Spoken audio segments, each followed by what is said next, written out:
When scientific statements are made, a common response is, how do they know that?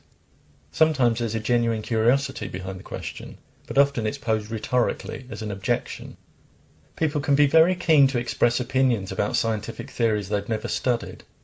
Without having made any effort to acquaint themselves with the evidence for a given theory, or even check that they've understood its basic claims, many seem to believe that their uninformed intuitions qualify them to dismiss the theory as absurd, or that because they feel that something's beyond their capacity for understanding, then it's either beyond everyone else's capacity, or it's simply impossible.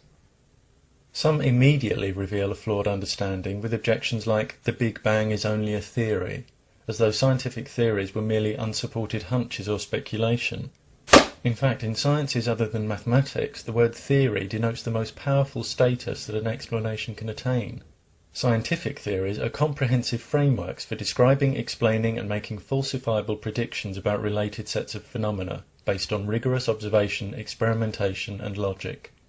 The belief that personal intuitions are all one needs to overturn a given scientific theory often gains momentum due to an unawareness and therefore underestimation of the existing literature and evidence in that field. Scientific ideas aren't a matter of common sense, and scientific knowledge isn't something that appears sat in your lap. It requires effort. The principles behind many scientific theories can be grasped without too much difficulty when you're prepared to try and understand the explanations, whether or not you go on to accept them. But many people don't even get as far as listening to the explanations due to a pre-existing belief that whatever they are, they must be wrong.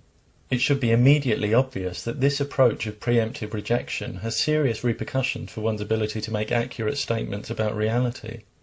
Reality doesn't mould itself around our beliefs. Our understanding must mould itself around reality, and our accuracy in describing, explaining and predicting reality depends on what we can discover through objective investigation.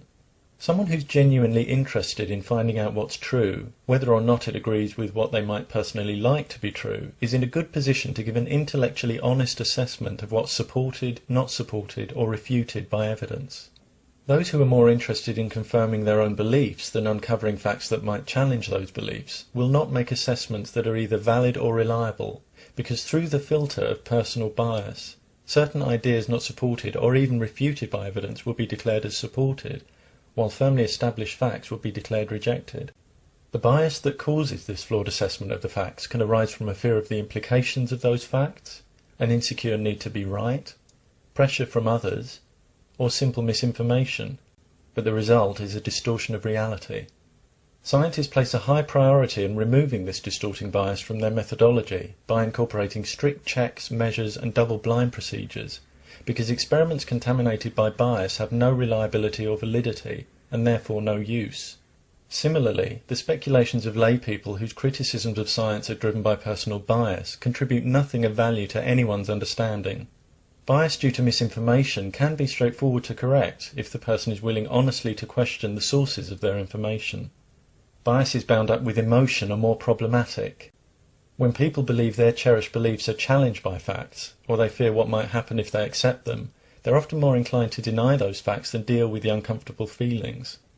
But if the fear of social consequences or emotional, physical or supernatural punishment is influencing your attitudes towards science, or leaving you feeling unwilling or unable to ask questions, that should be a big sign to you that something's wrong.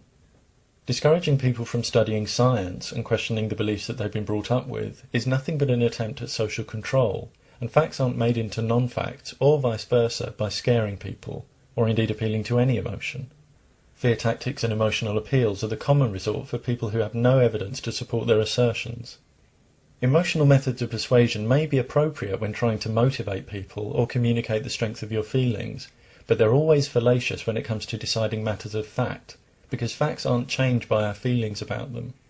Whilst a sense of passion often makes a speech more engaging, any scientist making emotional appeals for their work to be accepted, for example at a scientific conference, would be given short shrift by their peers.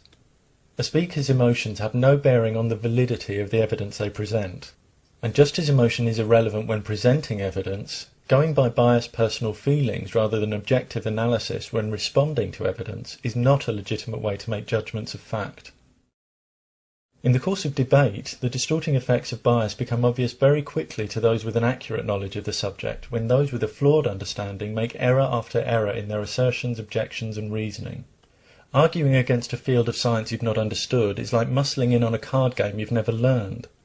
Without an understanding of the rules, you have no valid basis for adopting a strategy, or even trying to mount a convincing bluff. The person who declares evolution to be nonsense because no one's ever seen an ape mutate into a man is as conspicuously uninformed as the person who shouts snap at a poker game, though of course their own lack of comprehension prevents them from seeing it. An effective challenge to a scientific theory requires an accurate understanding of what the theory states and the kind of evidence that would refute it, followed by the production of that evidence. Of course, if you're starting out with flawed ideas about a theory, then during the process of developing an accurate understanding, you'll find that many of your prejudices about the theory, and therefore your initial grounds for rejecting it, have nothing to do with what the theory actually says. But if you're unwilling even to gain an accurate understanding, you show that you're fundamentally not serious about your position. In 1965, Gary Flandreau was working as a summer intern at NASA while studying for his degree. At the time, NASA had been focusing its efforts on Mars. Scientific ingenuity hadn't propelled any spacecraft beyond its orbit, so when Gary was asked to do a calculation for a space trip to Jupiter, he suspected that he was being sidelined away from the action. But plotting the positions of the planets, Flandreau discovered that in 1977, a planetary alignment that occurs only once every 176 years would allow a spacecraft, using a slingshot effect that increases the velocity of objects as they pass close to celestial bodies, to reach Neptune. Flandreau's scientific curiosity and knowledge had led him to the discovery that enabled the Grand Planetary Tour by Voyagers 1 and 2, a space mission that brought us detailed information about all the giant outer planets and their major moons, transforming our understanding of our solar system and resulting in the first spacecraft to journey beyond it, carrying our physical image towards other stars. Broadening your knowledge and experience can be the most rewarding and exhilarating adventure of discovery, and today we have more potential to learn about the universe around us than at any other point in our history. But many are having their potential and opportunities for learning disrupted and sometimes destroyed by people whose fanatical desire for influence is such that they would rather obstruct science education than allow people to come to their philosophies voluntarily. Attempts to associate guilt and fear with the acquisition of knowledge are as ancient as they are familiar today. But guilt and fear don't invalidate scientific discovery or alter facts.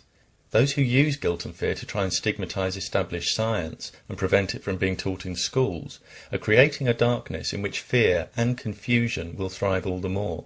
If you want to keep doors locked against aspects of reality you're unwilling or unable to deal with, and remain in a restricted and unchanging zone of comprehension, that's your choice. But when you start believing that you're entitled to drag others into that zone, or that political or religious freedom means the freedom to impose your values and intellectual limitations on everyone else, you need to reassess your sense of boundaries and think carefully about the technologies and medical treatments you take for granted, which simply wouldn't exist without the science you're so ready to attack. You can't pick and choose with science. The theory of evolution is underpinned by the same scientific discipline and intellectual force that enabled engineers to send Voyager 2 to Neptune with 1 second accuracy, and is accepted by scientists with theistic beliefs as well as scientists with none. The function of science is not to support or contradict anyone's belief or non-belief. Science is about capturing reality, and it recognizes any phenomenon that's supported by the weight of evidence. Scientists welcome any genuine challenge that takes us towards a more accurate understanding of reality, and when you can present valid, reliable evidence for the phenomenon you believe in, scientists will accept it. What they won't do is behave like many of those who reject evolution and the Big Bang, that is, deny a monumental body of evidence for one scenario, while expecting people to accept an alternative scenario that currently has no objective evidence behind it. When you encounter a scientific statement, ask your questions with genuine curiosity and you could learn something of value. When your opinion's in conflict with facts established scientifically by an international community working with the most sophisticated knowledge and techniques available, then either go the legitimate route and get your objective evidence recognized by peer-reviewed scientific journals, which shouldn't be a problem if your opinion is based on something more substantial than biased supposition, or leave science to those with the discipline and integrity to do what you're unwilling and or unable to do, and leave science education to those who know what they're talking about.